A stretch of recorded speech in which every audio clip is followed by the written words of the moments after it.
আসসালামু আলাইকুম রহমতুল্লাহি ওয়া বারাকাতুহু। সম্মানিত দর্শক, আমাদের দেশের রাজনীতির প্রধানতম জনপ্রিয় দল সেটি বিএনপি, কোনো সন্দেহ নেই। এবং আমাদের রাজনীতির মৌলিক যে পরিবর্তন, it's in good sense or in bad sense, অনেক কিছু কিন্তু বিএনপির হাত ধরে হয়েছে এবং একটি মাল্টি ক্লাস সোসাইটিকে একই ছাতার নিচে রাজনীতির কারণে ঐক্যবদ্ধ করার যে সফলতা, এটি কেবল বিএনপির মধ্যেই আছে। শহীদ প্রেসিডেন্ট জিয়াউর রহমানের জামানা থেকে শুরু করে একেবারে সর্বশেষ 2006 সালে বিএনপি যখন পতন হলো, এই সময়ের মধ্যে যদি আপনি বিএনপির প্রাপ্তি, বিএনপির সফলতা, বিএনপির কর্মকাণ্ড, এই জিনিসগুলো বিচার করেন, সবসময় দেখবেন যে তাদের যে উত্থানটি, এটি প্রকৃতিগতভাবে হয়েছে, আনএক্সপেক্টেডলি। তারা যা কিছু পেয়েছে দৈবাৎ ঘটনা বা দুর্ঘটনার মাধ্যমে। যেমন শহীদ প্রেসিডেন্ট জিয়াউর রহমান যদি 7ই নভেম্বর না হতো, তাহলে তিনি ক্ষমতার পাদপীঠে আসতেন কিনা এটি বলা যায় না। তাহলে 7ই নভেম্বরের ঘটনা বা দুর্ঘটনা, বিপ্লব, প্রতি বিপ্লব, যাই ধরেন না কেন, এটি জিয়াউর রহমানের যে রাজনৈতিক জীবন, এটি শুরু হয়েছিল এটির মাধ্যমে। এরপর যখন আবার তার মর্মান্তিক মৃত্যু হলো, এই মর্মান্তিক মৃত্যুর ফলে দুটো ঘটনা ঘটল। সামরিক শাসন এলো এবং বিএনপি যে নির্বাচিত জাস্টিস সত্তারের অধীনে নেতৃত্বে যে নির্বাচনে বিপুল ভোটে বিজয়ী, তো সেখান থেকে হোসেন মোহাম্মদ এরশাদ সাহেব যদি বঞ্চিত না করতেন, তাহলে বেগম খালেদা জিয়ার হয়তো রাজনীতিতে আসা হতো। আবার বেগম খালেদা জিয়ার যে রাজনীতি, যদি 1991 থেকে 96 সন পর্যন্ত ধরেন, তো ঠিক সেই সময়টিতে জনাব তারেক রহমান সাহেব আসলে রাজনীতিতে জড়াননি। 91 থেকে 96 দেখুন, লক্ষ্য করে জড়াননি। কিন্তু আমাদের দেশের যে রাজনীতির ধরন প্রকৃতি, উত্তরাধিকার রাজনীতির যে প্রবৃত্তি, এর কারণে কি হলো, তারেক রহমান সাহেবকে আবার সেই 2001 সনে যে কোনো কারণেই হোক তাকে সেখানে আসতে হলো। আবার 2006 সনে যে বিএনপির পরাজয়, বিএনপির বঞ্চনা বা বিএনপির জীবনে যে দুর্ভোগ দুর্দশা নেমে এলো, এই যে প্রাকৃতিক অভিশাপ, এটা এখনো পর্যন্ত কিন্তু চলছে। এবং তারেক রহমান সাহেব ডিফ্যাক্টো প্রধানমন্ত্রীর রূপে 2001 থেকে 2006 সন পর্যন্ত যা কিছুই করেছেন, এর মধ্যে যত কল্যাণ করে কিছু থাকুক না কেন, এটি বিএনপির ভিতরের যারা লোকজন আছে তারাও এটি প্রকাশ্যে বলতে পারেন না। কৃপণতা করে, ইচ্ছা করে বা তারেক রহমান সাহেবের সাথে তাদের যে অ্যাডাপশনটা ওই পর্যায়ে নেই, যেই কারণে তাকে নেতা মেনে দলের যারা সিনিয়র নেতৃবৃন্দ রয়েছেন, সর্বজন শ্রদ্ধেয় যারা আছেন, গ্রহণযোগ্যতা যাদের রয়েছে, তারা ঠিক from their heart, from their mind Tarek Rahman সাহেবকে এইভাবে জাতির সামনে তুলে ধরেন। তারা দলীয় যে ফোরামগুলো রয়েছে, সেই ফোরামে তারেক রহমান সাহেবকে তেল দেওয়ার জন্য, রাজি খুশি করার জন্য, নিজের পদ পদবি রাখার জন্য যতটুকু দরকার ততটুকু করেন, আর পেছনে পেছনে সমালোচনা করেন। এখন এই যে তেলবাজি যারা করেন, সেই তেলের ফলে তারেক রহমান সাহেবের নেতৃত্বের কোনো উন্নয়ন ঘটে না। আবার অন্যদিকে পেছনে পেছনে এই সকল নেতারা যে সমালোচনা করেন, এগুলো আবার করে কি, অন্য লোক রেকর্ড করে, ভিডিও করে, এগুলো আবার তারেক রহমান সাহেবের কাছে পাঠিয়ে দেওয়া হয়। ফলে রাজনীতির প্রতি তার যে আগ্রহ, নেতৃত্ব দেওয়ার যে ইচ্ছা, এই জিনিসটাও কিন্তু নষ্ট হয়ে যায়, ধীরে ধীরে নষ্ট হয়।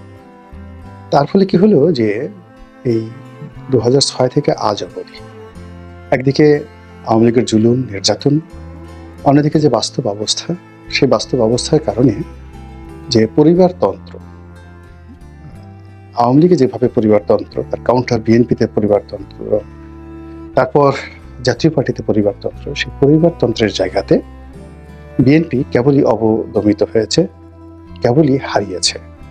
বেগম খালেদা জিয়ার শরীর স্বাস্থ্য অবনতি হয়েছে, বয়স হয়েছে, এবং তাকে জেলে নিয়ে যে অমানসিক নির্যাতন করা হয়েছে, এর ফলে কি হলো, এই দৃশ্য দেখে তার পরিবারের যারা আপনজন ছিলেন তাদের মধ্যেও আতঙ্ক, ভয় এবং রাজনীতিহীনতার একটা মানসিকতা চলে এসেছে। অন্যদিকে জনাব তারেক রহমান সাহেব, তিনি দীর্ঘদিন বিদেশে আছেন এবং বিদেশে তাকে পাঠানো হয়েছে, জোর করে তাকে পাঠানো হয়েছে। এটা অস্ত্রের মুখে বলেন, মামলার ভয় দেখিয়ে বলেন, বা যে কোনো, তিনি স্বেচ্ছায় বাংলাদেশ থেকে যাননি, তাকে জোর করে পাঠিয়ে দেওয়া হয়েছে। তো তাকে সেখানে পাঠিয়ে দেওয়ার পর এখানে যা কিছু হয়েছে, একটার পর একটা মামলা, একটার পর একটা বিচারের নামে প্রহসন, এগুলো ঘটিয়ে তার বিরুদ্ধে দুর্নাম বদনাম ঘটিয়ে তাকে শারীরিকভাবে, মানসিকভাবে, কূটনৈতিকভাবে, রাজনৈতিকভাবে একেবারে দেউলিয়া করার জন্য, শেষ করার জন্য, নিঃশেষ করার জন্য তার প্রতিপক্ষরা সর্বোচ্চ চেষ্টা করেছে। এরকম একটা অবস্থায় যদি একটা মানুষকে ঘুরে দাঁড়াতে হয়, এই ঘুরে দাঁড়ানোর জন্য যে পরিবেশ দরকার, সঙ্গী দরকার, সাথী দরকার, দুর্ভাগ্যজনক হলেও সত্যি আমাদের বাংলাদেশে কেবল তারেক রহমান সাহেব নয়, এটা কেউ পান, সবাই যা পান, ক্ষমতা যখন থাকে তখন যেটা হয়, তেলবাস পান, দালাল পান, আর ক্ষমতা যখন চলে যায় তখন কেবলই ভৎসনা পান, নিন্দা পান। ফলে এই বাস্তব অবস্থার প্রেক্ষিতে বিএনপি নামক যে দলটি, এই দলটি it's become a club politics.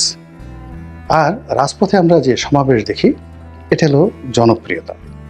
তো জনপ্রিয়তা এবং ক্লাবের মতো একটা সংগঠন করার যে প্রবৃত্তি, এই দুইয়ের মধ্যে সমন্বয় করে যে একটা নেতৃত্ব প্রতিষ্ঠা করা এবং চেইন অফ কমান্ড তৈরি করা, এটি হচ্ছে না।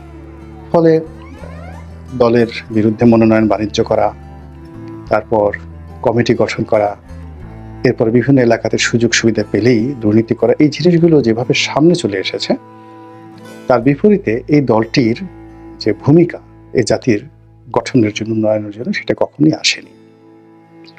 তো সেই ধারাবাহিকতা এখনো চলছে। ফলে কি হলো, জুলাই আগস্টের যে একটা বিপ্লব, এই বিপ্লবের পর যে পরিবেশ এবং পরিস্থিতি তৈরি হয়েছে, যেখানে 100-র মধ্যে 100 ভাগ নিশ্চিত যে বিএনপি নির্বাচন হলে ক্ষমতায় আসবে, এতে কোনো সন্দেহ নেই।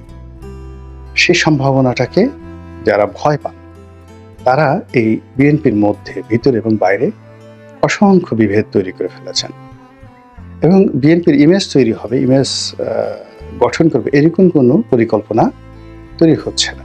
বরং বিএনপির ইমেজ ধ্বংস হবে এরকম কাজগুলো আরো ম্যাটিকুলাসলি প্রচার করা হচ্ছে, প্রচার চালানো হচ্ছে।